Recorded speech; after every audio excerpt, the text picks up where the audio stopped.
Okay, we're ready to go. All right, hey everyone, thanks for coming. We'll be going over malloclab today.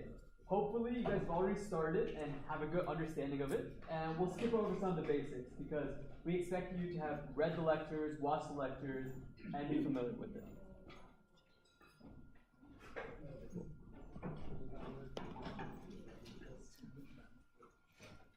So this is the agenda for today.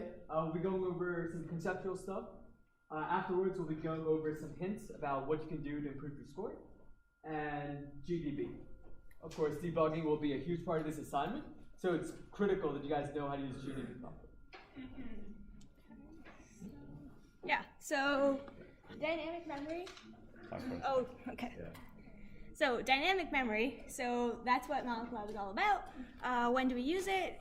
When we don't know at compile time how much memory we need, and then you're going to be dealing with malloc, calloc, reallocate, free, and so you should all know what that means and what those function calls do.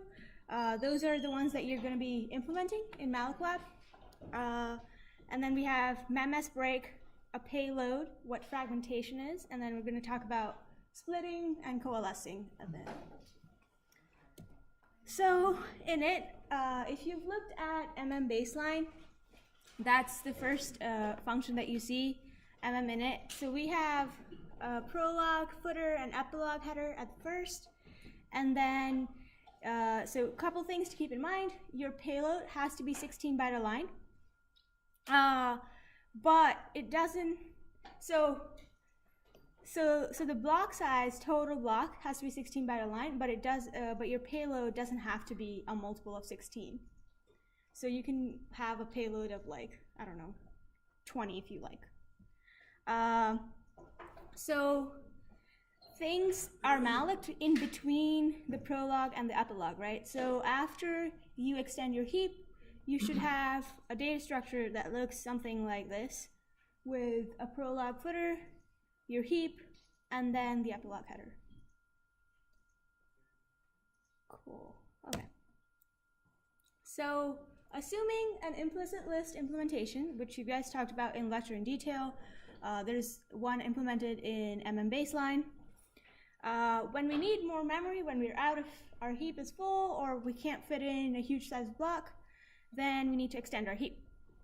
So memS break is the function that we're going to use. sbreak will allocate space for the number of bytes you specify, and then return the pointer to the first byte. So extend heap, if you look into the code that we give you, there's a chunk size that we initialize to like some constant, and you can play with that chunk size however you like. So here you want to consider what is the chunk size, right? How much do you want to extend your heap by? So remember that sbreak is a decently expensive operation, so you don't want to get like, I don't know, 20 bytes of extend heap and like keep calling that again and again. So there's some trade-offs that you have to make here. Can anyone list something that they think should be important? No. So can you extend as much as you want? Let's say, hey, the user is going to use up that data anyway. Can I extend 3 gigabytes worth of heap? Yeah. So no, you need to get a good ratio of space available to space to use. So you don't want to extend heap too far past the maximum size that you'll ever use. Exactly. So this is a risk that you're taking, right? So everything that you use should eventually end up, everything that you allocate should eventually end up to the user in a perfect allocator. But if you ask for a lot more memory than you actually end up giving out, well, then your util score is going to be very, very low. Yeah. So how do you determine this number? Is there any mathematical way to determine this? Who says yes? There is some set formula that you can use. Well, then does that mean everyone else says no? Yeah, pretty much. If you find a formula, please tell me. But other than that, just try random numbers. See what gets you the best score, and then submit with that. And everyone won't have the same random numbers. So don't try to take a random number from your friend and expect the same increase or same score. Yeah. But it's not that hard to play with though. It's like, do what makes sense. Okay, so let's talk about explicit lists, which is what you guys should be implementing for the checkpoint. So instead of maintaining a list of all blocks like we do in an implicit list, we're gonna maintain a list of free blocks. So we need some way of storing like forward and backward pointers, next and prev. So we're gonna implement this as like a doubly linked list and like figure out what's the next free block that I can now allocate. So what's like the obvious advantage of using this implementation? Instead of storing all blocks, if I just store free blocks, what does that give me? Yeah. You have to skip over looking at all the blocks that are already allocated when you're hunting for a place to malloc to. Yeah, so like the point is you have a much better throughput, right? I don't have to go through pointless allocated blocks. I save on that time. So you still need to store your size with header and footer like we do in implicit lists. It's just now that I have a next and prev, I don't need to look at a block and say, oh, that's allocated, so I have to move on. Right. So now that we have an explicit list and we need to allocate something, right? We need to care about like the size of our allocation, right? So when do we split a block versus when do we just allocate the entire block? The answer is kind of on the slide.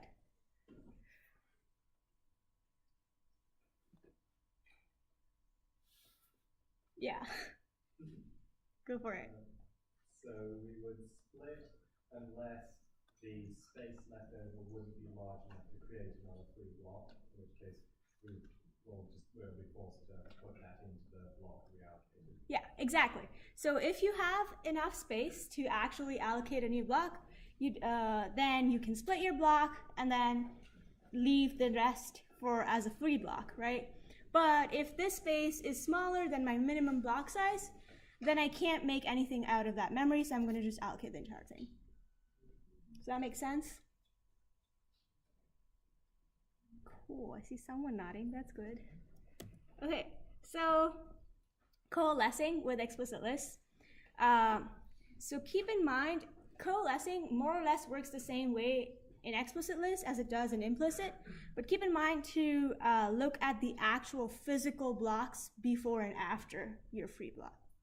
So you don't want to look at next and prev, because next and prev are not physically adjacent, right? Next can point to like 5 blocks ahead or 5 blocks behind even in physical memory. So you still have 4 cases okay. So looking here, that's my block free. I can have both allocated, one free, vice versa, and then both free. In all cases, you can choose to coalesce at the moment, or you can defer coalescing, which some people do, but that's up to you. So coalescing, looking at if you're in the first case, right, you don't need to coalesce anything because the block before you is allocated, block after you is allocated, you can't really do anything. So now you're in the case where one of the blocks before you is free and one of the ones after you is allocated.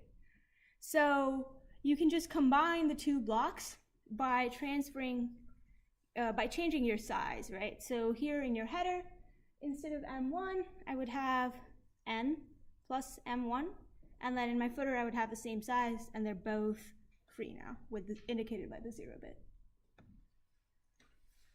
Cool questions here.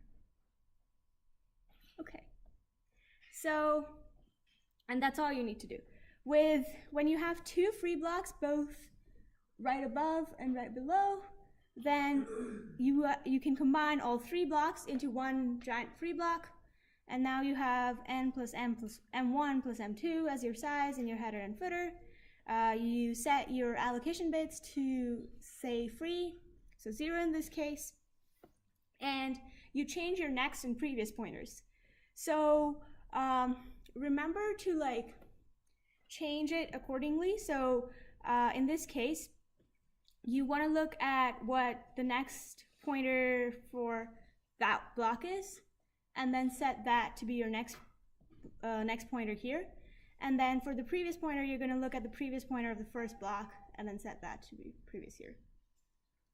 Because if I choose this next, then I'm going to go here, which is getting me nowhere. It's in the same block. Okay. Yeah, so make sure to coalesce looking at the block right above and right below, not next and prev. Okay, design considerations. Oh, sure, I can talk about it. Okay, so how do you find a free block, right?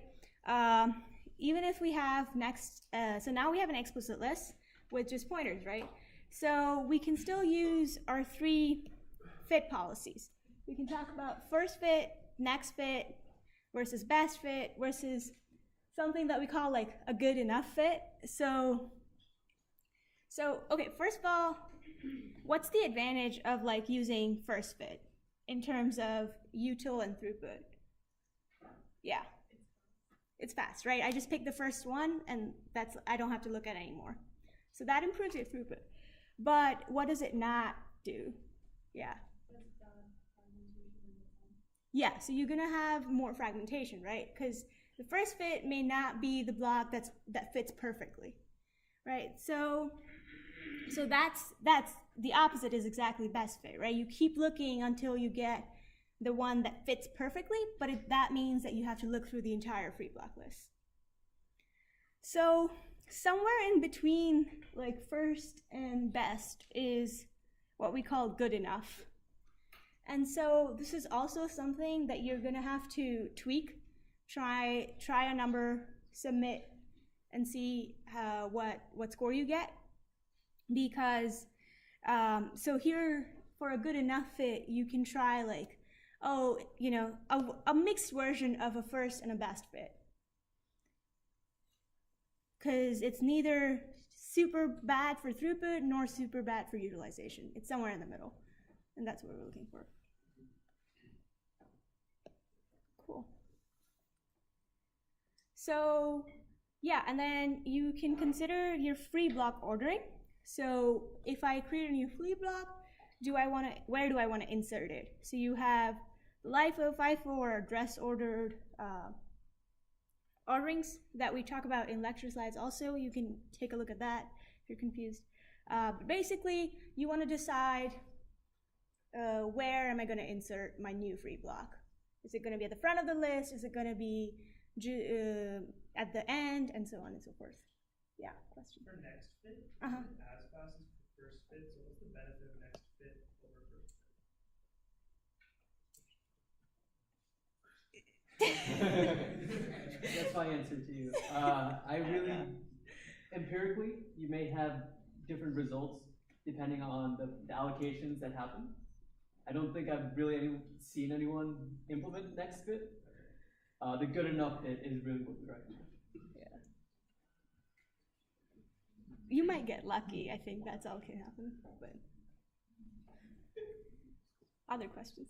Okay. So yeah, free block ordering, and then one more. Where? Can you talk more about the good enough fit? Sure. So you know what first fit is and you know what best fit is, right? So we're looking for like a good enough fit where you can do something in the middle. So neither look at the first block nor look at the best block, but maybe look at the best block after certain number of searches. So that number you can customize depending on your score. Other questions? Yeah.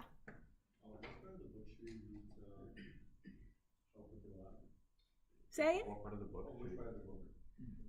Virtual memory, I think, and dynamic allocations, that's chapter 8. Yeah, basically all the sections listed next to the lectures. Yeah.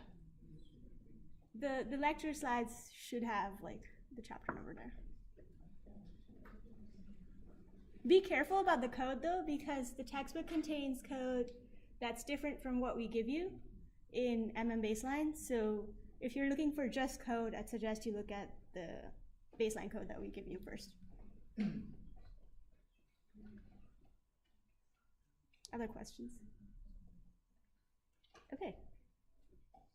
Yeah, when to coalesce. So this is also kind of a decision that you can make, whether to coalesce automatically when you're free or while you're searching. I haven't actually seen many implementations with the searching, but you may find an optimization there if you'd like. And then how much memory to request, right? So we talked about this at the very beginning. What your chunk size is might change how much throughput or util you get.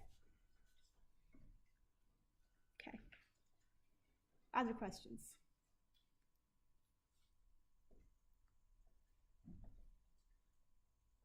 Yeah. Cool. All right. So that was a lot of hints, right? And there's a lot of design decisions that you have to make for malloclab.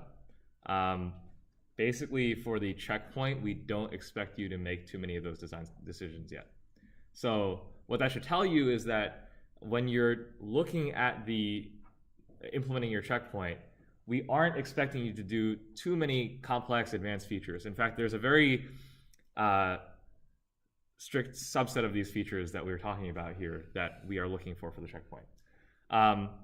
However, for the final submission, something that you want to keep in mind as you write your code is that you do want to increase your utilization a lot more and maintain the same high level of throughput that you've had on the checkpoint. So the jump in utilization on the final checkpoint is very large. The jump in throughput, like how much higher the bar gets raised, is not as much as the increase in utilization. So the final submission is much more focused on improving your utilization. The checkpoint is like just mostly improving the throughput of the baseline that we give you, although you do have to improve utilization somewhat as well. When you are reducing the external fragmentation, right, you are going to need to do something that's better than just first fit, right? Because first fit is pretty bad for utilization. So as we just discussed, what you're probably going to end up doing is close to best fit. But again, best fit's probably not what you're going to want to do. You're going to want to combine that better fit algorithm, on the other hand, with something that lets you run a more complicated algorithm. So using this, like, what's it called, good enough fit is probably fine, right? Like in terms of fit algorithm, you're going to find a good balance. But one of the nice things about having a algorithm that you can tweak in terms of trading off performance and utilization is that if you improve your data structure in some way that lets you traverse your lists faster in some way, we can talk about it in a second, then that means that you can increase the number of blocks that you look at in your good enough fit, and then all of a sudden you actually got better utilization. You managed to trade off some of that throughput for utilization. And that's the kind of thing that we're looking for. That's the kind of empirical testing you're going to have to do for the final submission, as well as the checkpoint in some sense. On the other hand, when you want it, another way to reduce that fragmentation and increase utilization is by reducing internal fragmentation.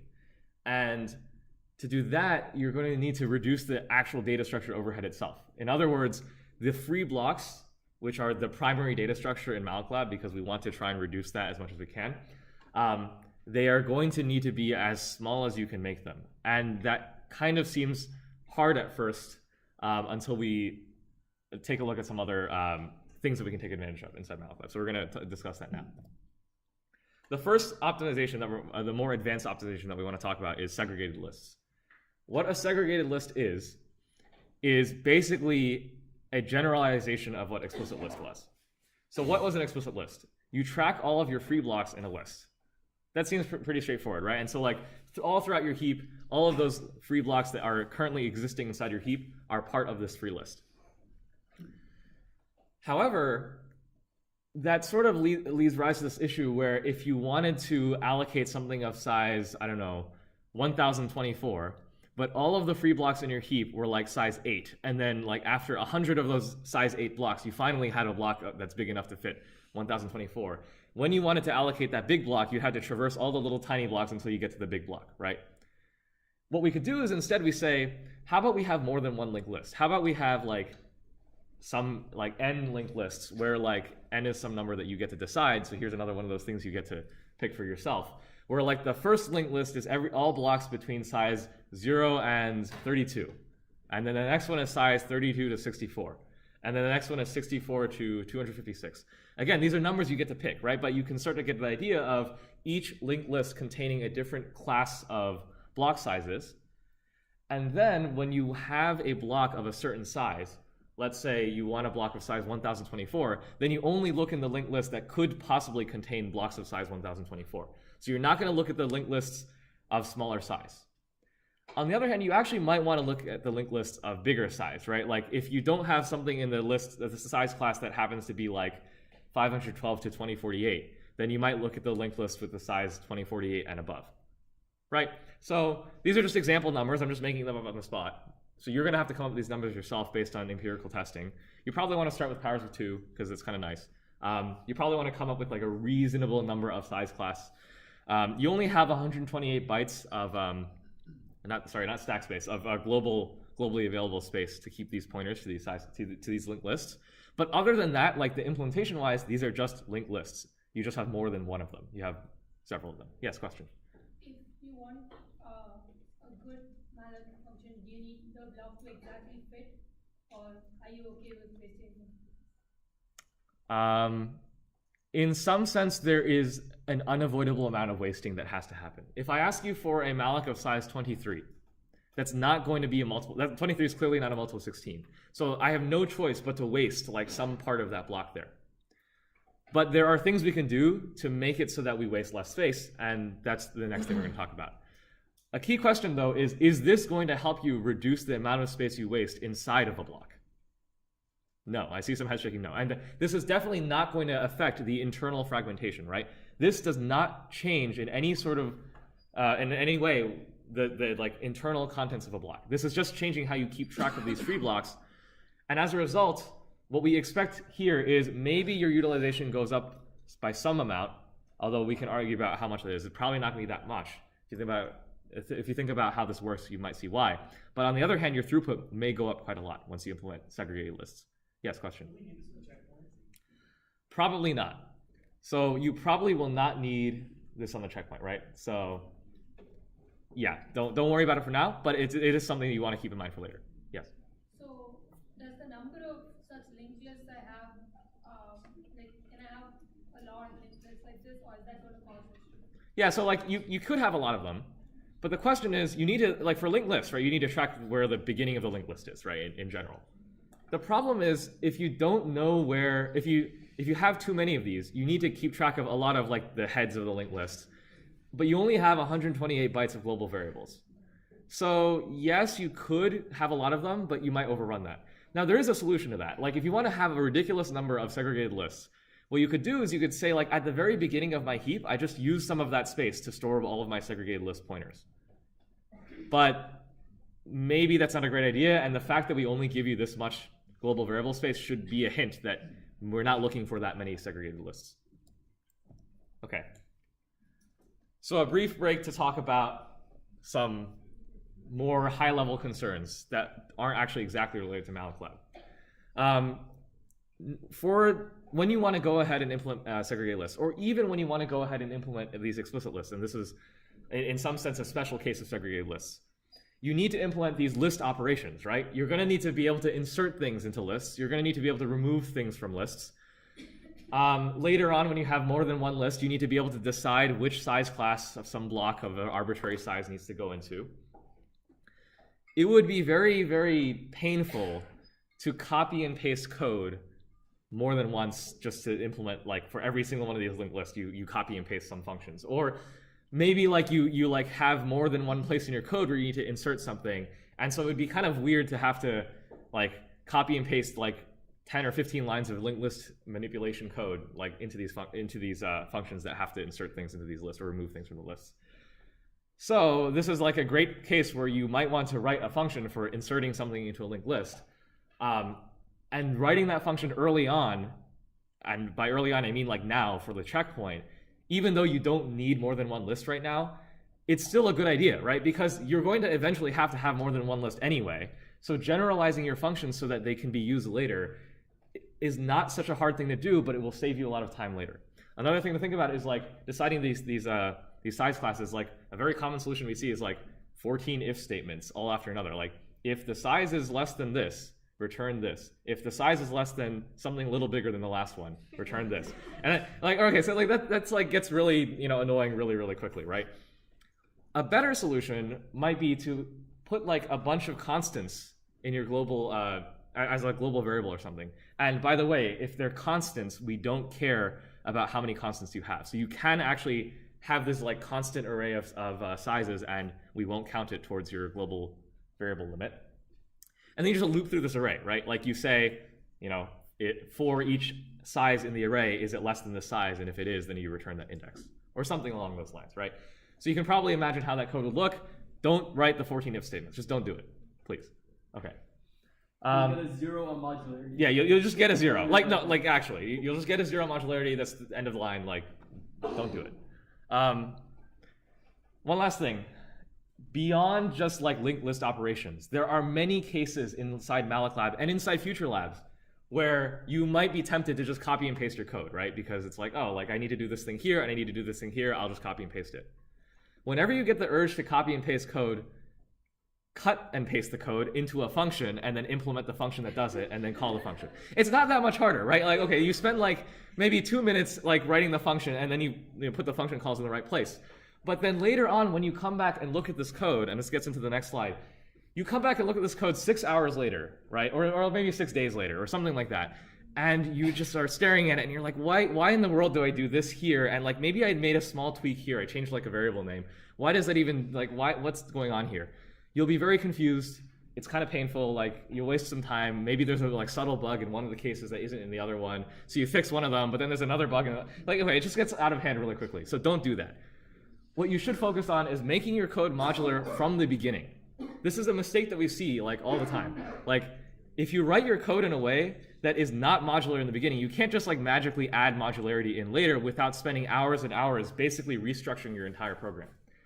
The modularity from the start lets you have abstractions from the start, which means that your like mental workload is a lot lower, and it lets you spend more time thinking about the actual problems at hand, the problems that we want you to think about for malloclab and for future labs. I want to put this caveat out there now.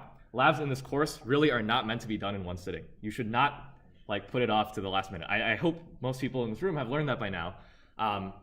But like, we cannot stress this enough. We see this too often. Like, we want to really make sure everybody's aware that you should take the time and spread it out throughout the course of the week. At the end of the day, you might still end up spending the same amount of time on it. But the amount of stress that it causes you will be far lower if you give yourself time to take breaks between sitting down and working on this lab. We know malloclab has a reputation. We know it's like apparently the hardest lab in 213, right? But like, it doesn't have to be this way. Like, you can make it so that it's easier for you to work on it. Make it easier so that it's for your brain to comprehend what's going on here. It makes it easier for you to learn what's actually going on underneath the hood. And that's really what's important here, right? So leave that time for rest, leave that time for, your brain to sort of like have an aha moment, and then like, you're doing something completely unrelated, but then you realize, oh, that's how you do that. That's how I like insert things into my explicit list. That's how I do this coalescing in this weird case. Okay, enough preaching about modularity. Let's go back to actual malloclab stuff. So if we have this new idea of segregated lists, we now have to be a little more careful about what happens when you coalesce two blocks. So what happens is, when you coalesce two blocks, is that you change the size of the resulting block, right? So you had two small blocks and you put them together and now they're a big block. The coalesced block will therefore probably not be in the same size class. It might be in the same size class as the people that you removed, but maybe not. So in order to maintain this whole invariant about your segregated lists, that they contain sizes of the, or blocks of the right size, something like that, you will need to be able to remove those old blocks from those old lists and insert them into the new lists as appropriate. And again, you have this whole question of like insertion policy, right? So again, you have these 4 cases, like maybe sometimes those 2 free blocks on either side, when you mush them together like into a bigger block, then now you need to remove those free blocks from their appropriate list and add them correctly. So just be careful of this. This is one of those like easy places to get tripped up, but it's something that hopefully you'll be able to catch thanks to some debugging techniques that we'll talk about in a second. Okay, one last optimization. So this is another class of optimizations separate from segregated lists and explicit lists like we've been talking about. So this next one is called the footerless optimization. And what happens is you take an allocated block and you say, actually, I don't really need footers in allocated blocks. So you just don't have them. Free blocks, on the other hand, still have footers. Why do we need footers in the first place? Well, when we are coalescing blocks, I'm going to go back to this slide for a second. If I am coalescing the block here, I have to have some way to know how big this block is, right, in the heap right before me. And the way I do this, if you look at the baseline code, it actually does this. It looks at the footer of this block and says, oh, actually, that's how big that block was. So I can just go back and say that's the beginning of the block, and I can coalesce it and be on my merry way. If the block before you isn't free, do you need that size information about how big the previous block was?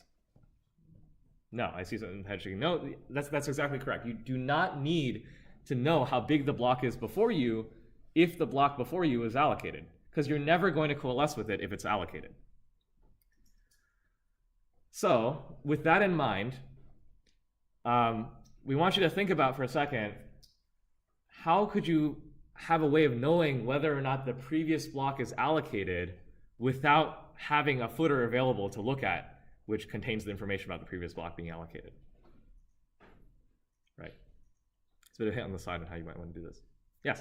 You can have it in the header of the current block. Exactly. So let's say we're coalescing, I guess this is a bad example, but imagine we were coalescing this block and it was free. Because this block before it is free, we would have an extra bit in the header of this block that we're looking at right now that tells us, hey, the one before you is free, so therefore you can go and get its size from the footer.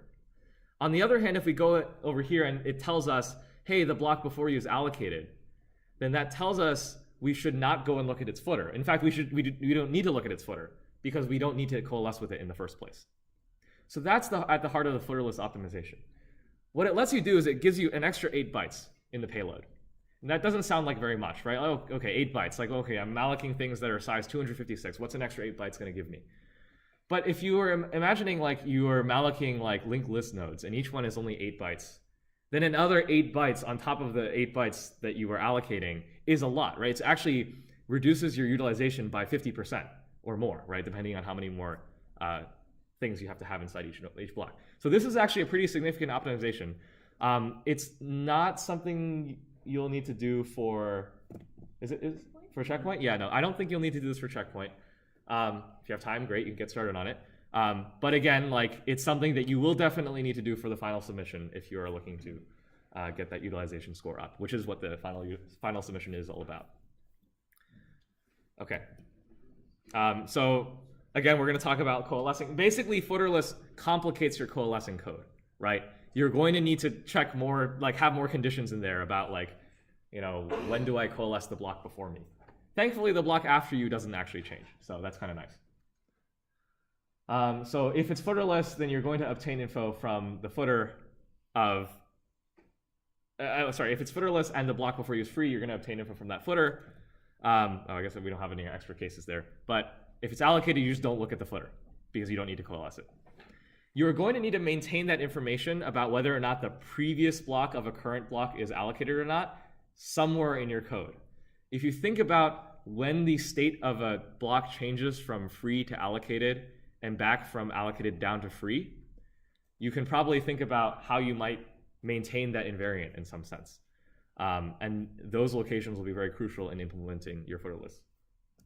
Okay. All right. So decreasing the minimum block size. This is the sort of last optimization that we're going to talk about here, right? I think, and then it's probably the last optimization you're going to do.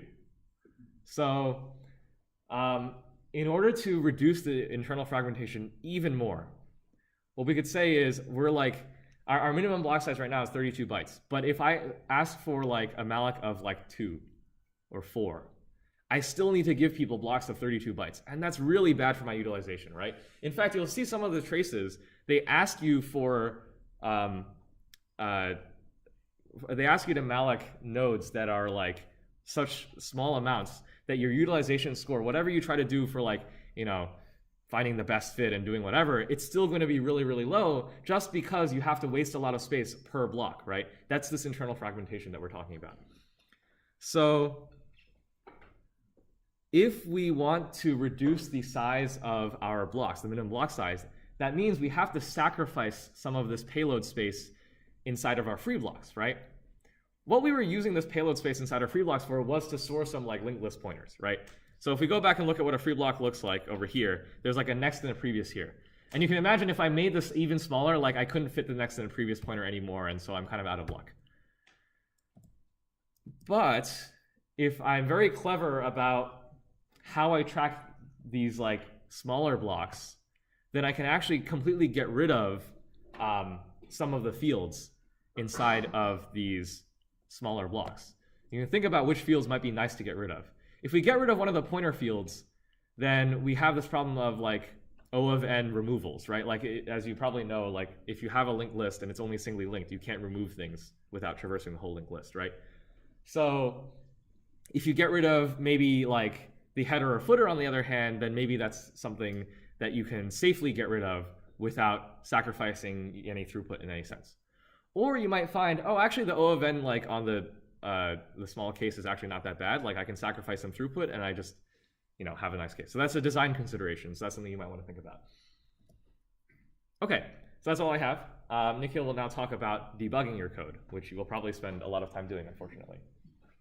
So whenever you write a program, you never expect that it works on the first time, right? I don't think I've ever met anyone who's gone through this entire assignment without a single segfault. So you'll be doing a lot of work to figure out where you went wrong. Well, what's your go-to way of debugging?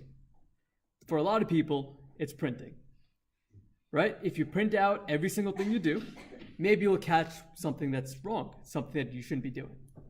Except when you have, let's say, 20,000 allocations, you can't really do that. And the thing with memory errors is, if you do something wrong, it may work the first time, it may work the second time, it may even work for another 200 allocations. And then on the 201st time, when you're doing something completely unrelated, like freeing a block, you'll get a segfault. And it's not necessarily your free that's wrong, it's everything that came up to it could be broken. So, GDB. So at the end of last year, I got feedback saying I pushed GDB too hard. I'm not going to learn from that. I'm going to push it even harder this year. So GDB is your one-stop solution to figuring out where your problems are. So you can use GDB on mDriver, and you can use all the commands you were using before. You can use step, next, to execute your code line by line. And another cool thing about GDB is you can run any C instruction. So for example, let's say you have a function that prints your heap and shows you a nicely formatted way of what your data looks like. Well, you can call that function exclusively in GDB.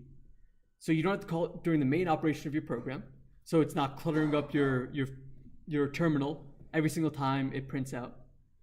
But you can reserve it solely for GDB. So if you have a segfault, you print out your entire heap.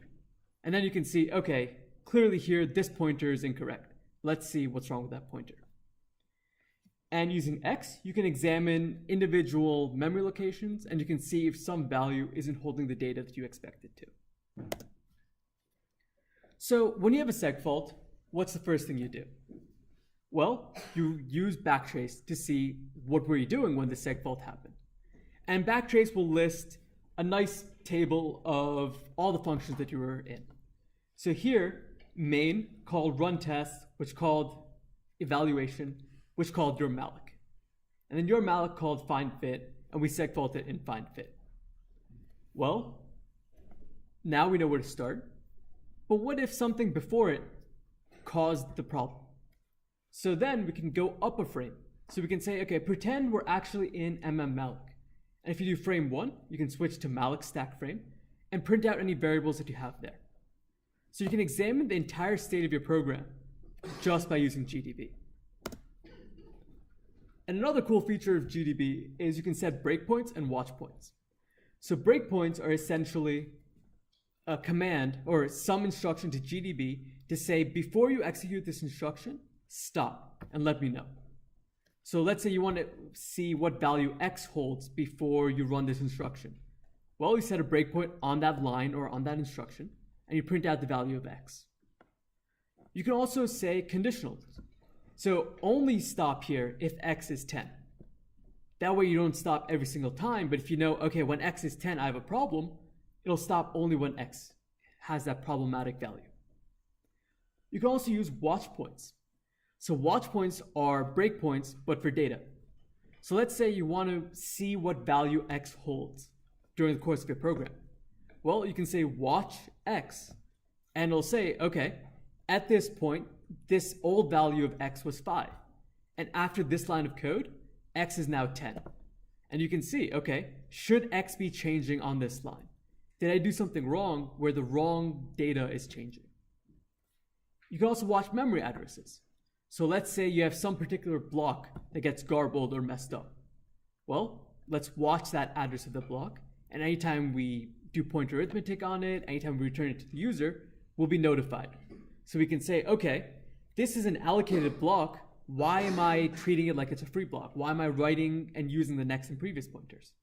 And you can put watch points on those to find out what's wrong.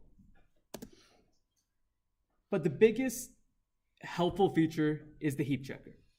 So I know many people throw on the heap checker at the end. So you say, okay, let me write up my malloc implementation, and just to satisfy the TAs for my points, I'm going to write some really simple heap checker. We really discourage that. So I think if you use a heap checker, you save on average 3 to 5 hours. So what should your heap checker do?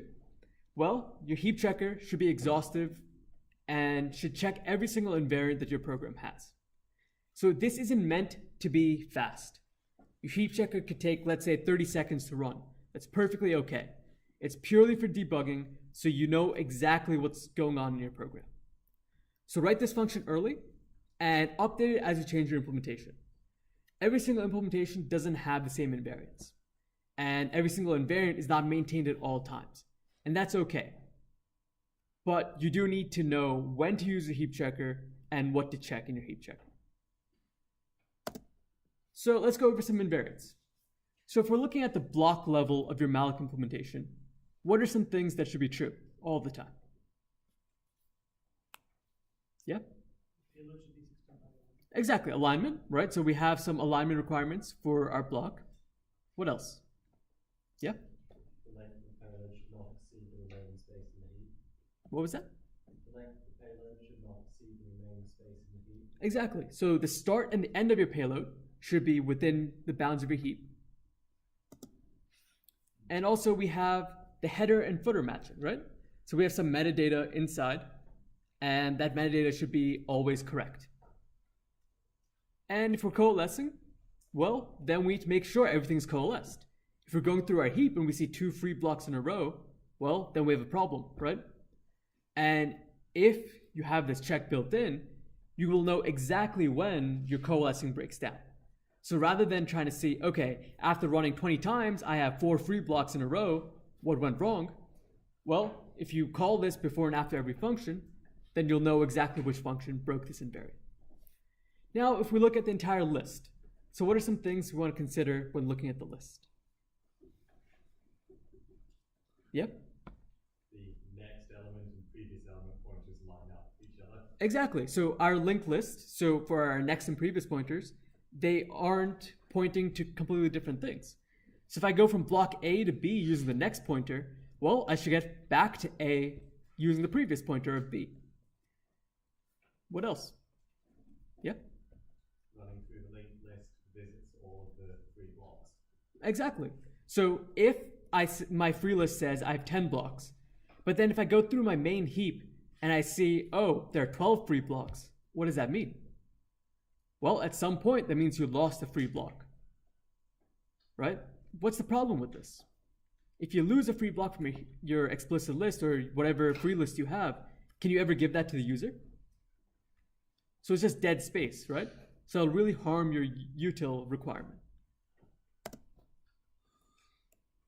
And similarly, if you have a segregated list, well, then every block inside there should be of the right size class.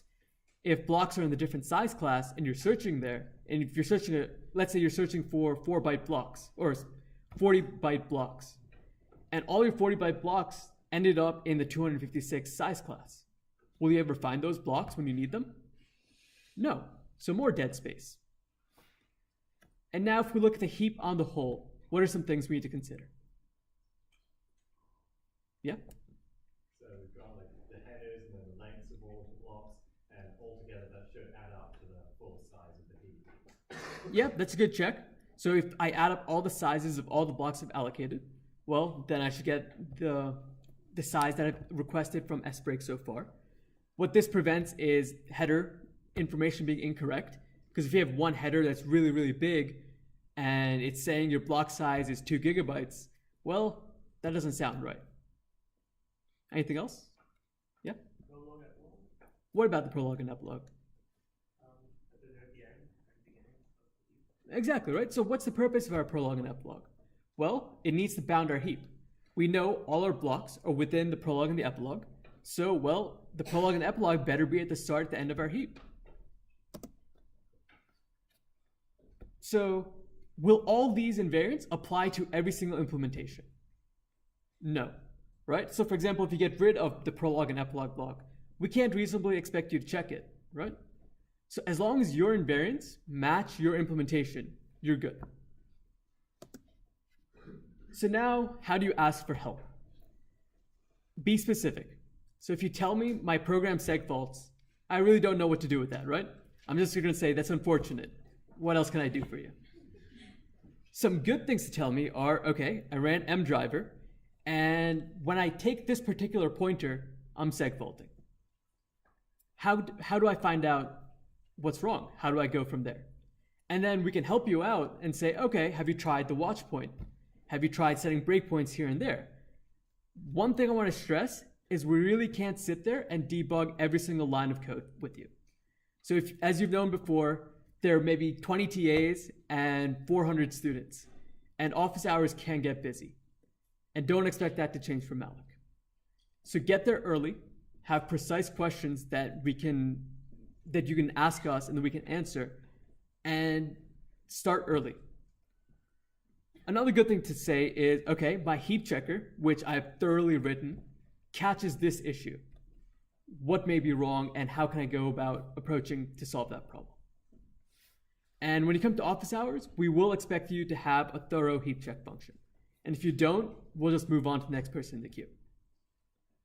And use a rubber duck, right? So many times when you're looking at the same code over and over again, it's easy to skip over mistakes because everything looks right. But when you start explaining it to someone else, you think, oh, why am I doing this here? This is completely wrong. And it's the process of you talking about your code that causes you to find it. Staring at the same code will be tedious. And at first, talking about it will sound awkward and tedious also. But trust me, it really helps. Because most of the time, if you do that and you find your bug, well, then you have more time on the queue to ask about something else. So if you get stuck, please read the write-up and watch lectures and our usual stuff. And good luck with Malik. So we do have an appendix. We won't be going over this for the sake of time, but feel free to look at it on your own time about more optimizations and things you can do. Thanks, everyone. All right, good luck.